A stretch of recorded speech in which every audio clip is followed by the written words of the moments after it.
Good evening গাইছ। আজি আমি আহিছোঁ গোলাঘাটত থকা জোগীবাৰী বিলখনলৈ। বহুত দিনৰ পৰা আহিম বুলি ভাবি থাকিলোঁ, কিন্তু আহিব নোৱাৰোঁ। আজি মোৰ লগত আছে তো ব'লক চাওঁ আৰু লগত ছোৱালী আছে কি দেখা পাওঁ। এতিয়া আমি গৈ আছোঁ ভিতৰত। টিকেটটো কাটিলোঁ। টিকেট মাত্ৰ 20 টকা এজনলৈ, দুজন 40 টকা আমাৰ। তো ইয়াত গৈ আছোঁ। এডাল সাপ দেখিছোঁ প্ৰথমে। গৈ চাৰিওকাষে বাগান আছে।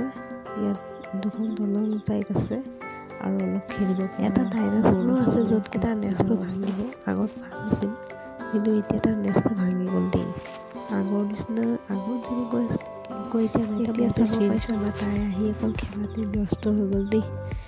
তাই উঠিব পৰা নাই, হ'লেও তাই মানে খুচৰিবই তাত।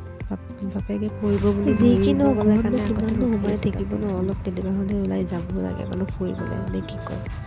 ঘৰত থাকি মনটো মানুহৰ বেয়াই হয়। সেইকাৰণে ভাবিলোঁ আজি যাওঁ, ছোৱালীজনীৰ লগতে আমাৰো অলপ ফুৰা হ'ব, নে কি কয়? এইখন দেখিছে ফাৰ্ষ্ট দলংখন।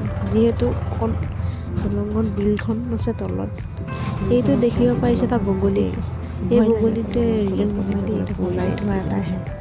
এনেই জাষ্ট সজাই ফালে থৈছে সেইটো।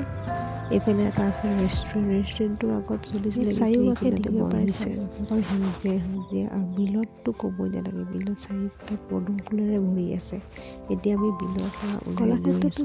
আপোনালোকে ভিডিঅ' সেইদিনাখন দেখিলে, কিন্তু ট্ৰেইনখন নেদেখালোঁ। এইখন ট্ৰেইনত মোৰ ছোৱালীজনী উঠি নতুনকৈ জিদ কৰি আছিল। ট্ৰেইনৰ ড্ৰাইভাৰজনক সুধিলোঁ এজন যাব নে, কিন্তু এজন নাযায় দেই, দুজন যাব লাগিব, তেতিয়াহে নিয়ে। দুজনে একপাক ঘূৰি আহি আকৌ কাষতে থকা ৰেষ্টুৰেণ্টখনত কিবা এটা খাই লওঁ বুলি আহিলোঁ। খাই কৰি বুলি ঘৰলৈ গৈ আহিছোঁ। তো আজিলৈ বাই বাই। ভাল পালে লাইক শ্বেয়াৰ কৰি দিব।